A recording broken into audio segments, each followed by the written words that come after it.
Hi, this is George with Cherry Creek Refrigeration. We're going to do a grasslin timer change. We're going to change an old analog timer to a new digital timer. Okay, so this kit comes with an attachment so that I don't have to use that box. Because if you look, all the wires are coming through this box right here. So basically what you do is you take the timer, you push this handle over, and you move it like that. And this box right here doesn't have the old clips inside of it. So basically you could have screwed a clip here, and then you could have used this timer. This timer was broken because you can see when you spin around, try to go into defrost and there's nothing happening. That should be moving. So basically in a situation like this, what we're going to do is we're going to take the dikes, we're going to cut the wires, leave the color on each one, and then that way we know which ones go where. Right here, those two wires were the same color. That's because that's the same circuit. And if you look at the timer now, all of your colors are there.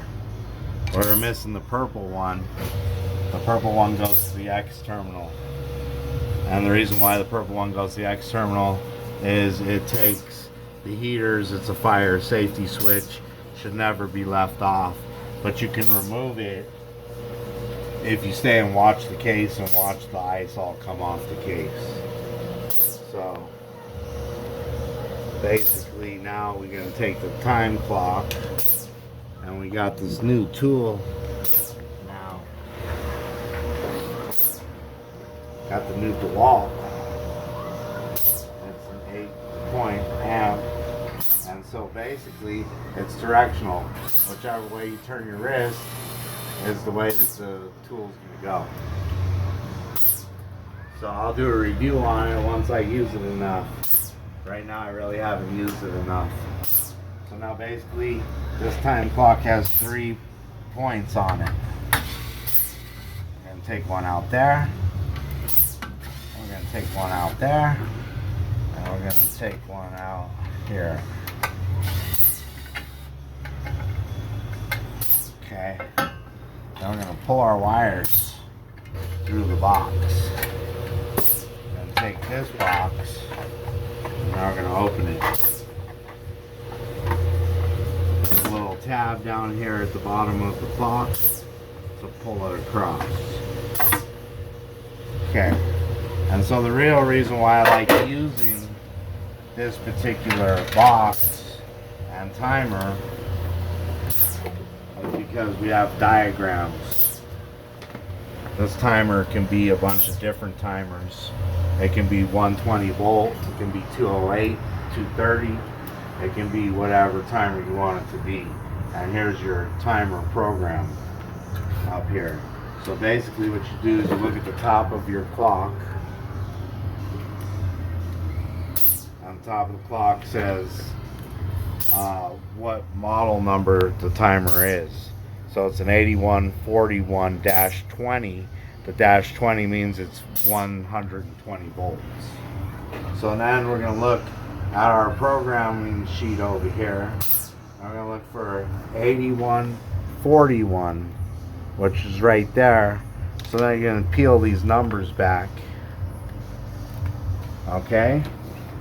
And then you're going to take these numbers and you're going to put them on the bottom where these numbers are. See? We're going to just cover the numbers.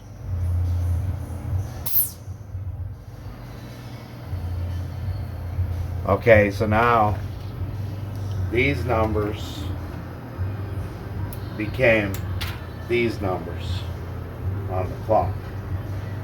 Okay, so now what we have to do is take our clock, figure out where we want to knock the hole out.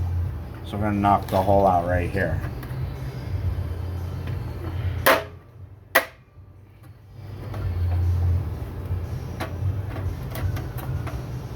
It's a lot easier than the metal boxes.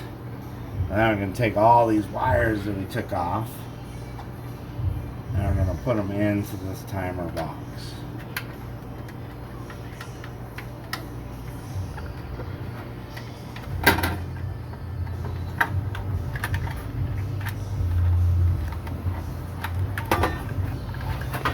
Pull them all the way close and make sure everyone's in there. See, I missed one.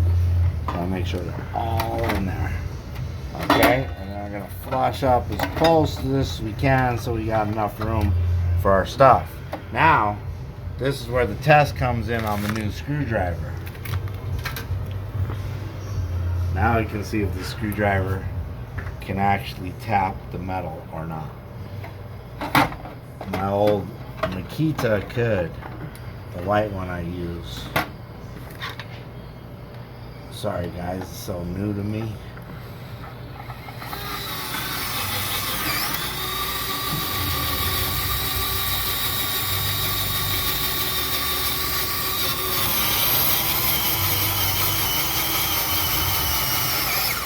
Wow, it actually did it.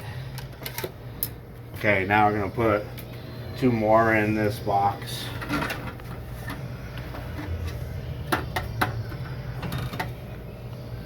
Make sure your box stays sort of level. Make sure that the metal's behind us. Okay, and here we go again.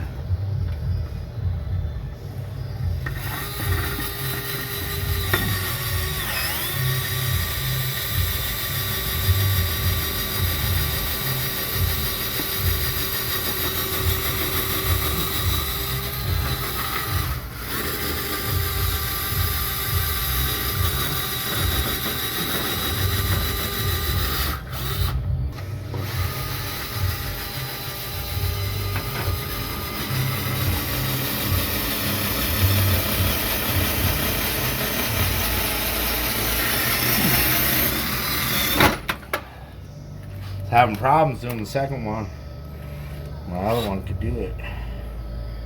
See, maybe if I move my trigger down, I could get more leverage.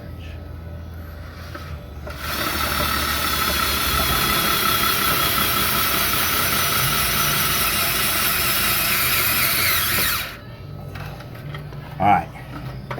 There we go, the box is mounted. Now we're going to take the timer and put the timer in.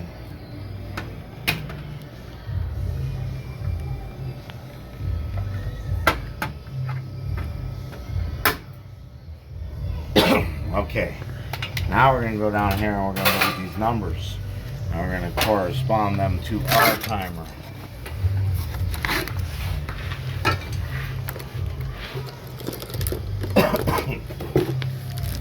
Okay. Got the glow-in-the-dark 6-in-1 screwdriver.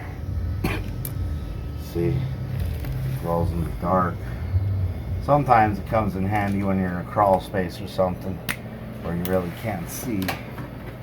Alright, so on our numbers, our first wire we're going with is going to be N, which is red. So we're going to come over here and go N.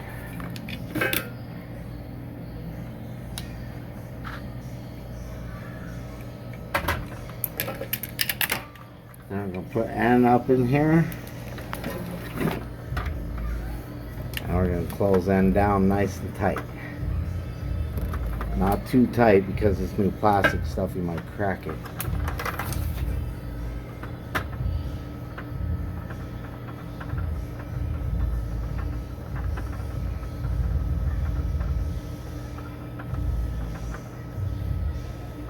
Okay.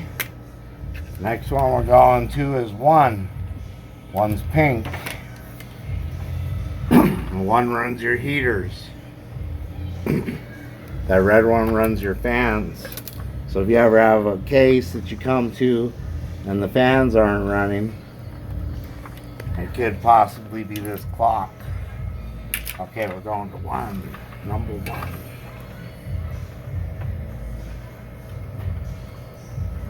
because on the freezers, the true freezers, and some of the other freezers, they're going to run the fan through the clock.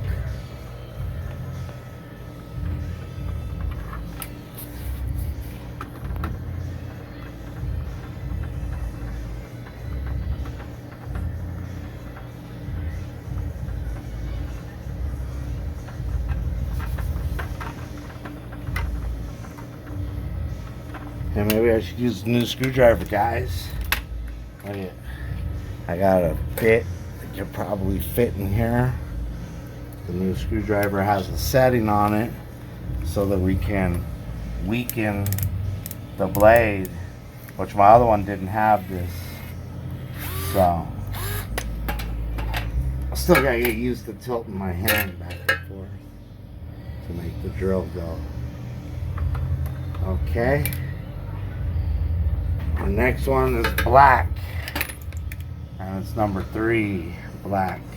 That's your line. That's where the voltage comes in and makes the clock work. You got to connect it to the other end of the clock, which the other end of the clock is X, and then on this one O is the termination.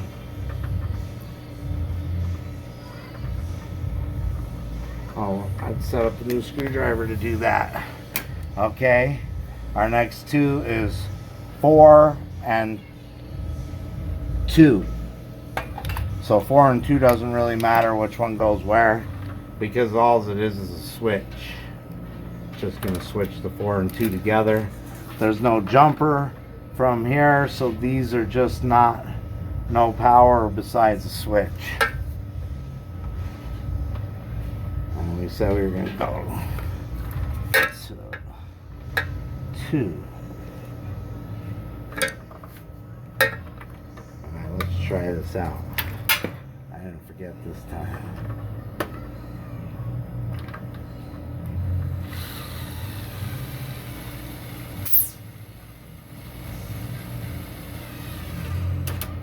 Pretty nice. Alright. Now we go our other one to 4. Number 4. Now it's just a switch because there's no jumper wire. Now if you jumper 3 into there, you'd have a jumper wire.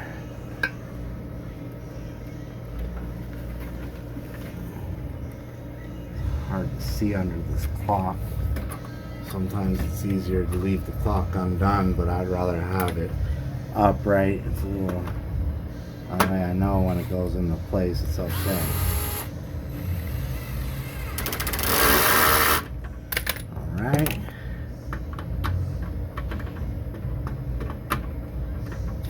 Let's go through and make sure those are okay. X is going to power our other end of the clock, and it's white.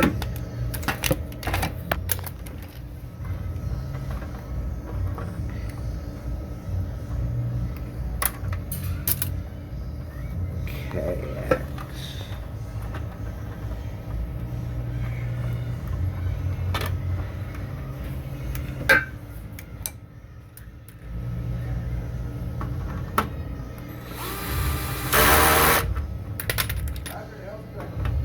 Get them a little snug so they don't spark. And then this is the most important wire. Never leave this one off. If you're leaving this one off, you need to change a thermal sensor inside it clicks on, because that means you always need this as a fire safety switch.